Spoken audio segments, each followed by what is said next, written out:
হেই আসসালামু আলাইকুম। আমি আছি তোমাদের সাথে আলমাজ রহমান। আজকের একটা নতুন ভিডিও তোমাদেরকে স্বাগত।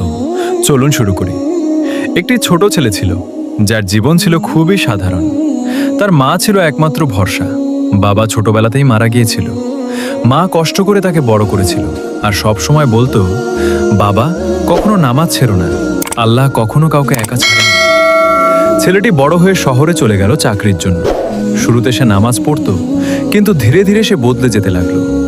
টাকা, কাজ আর ব্যস্ততার মাঝে সে আল্লাহকে ভুলে গেল। একদিন হঠাৎ তার চাকরি চলে গেল, টাকা শেষ আর থাকার জায়গাও হারিয়ে ফেলল। সে একা রাস্তায় বসে কাঁদছিল। তখন তার মায়ের কথা মনে পড়ল।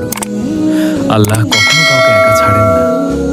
সে ভেঙে পড়ল আর আল্লাহর কাছে সিজদায় গিয়ে বলল, হে আল্লাহ, আমি ভুল করেছি, আমাকে ক্ষমা করুন। ধীরে ধীরে তার জীবন আবার বদলাতে শুরু করলো। সে আবার কাজ পেল, শান্তি ফিরে পেল। সে বুঝতে পারল মা বাবার দোয়া আর আল্লাহর রহমত কখনো বৃথা যায় না।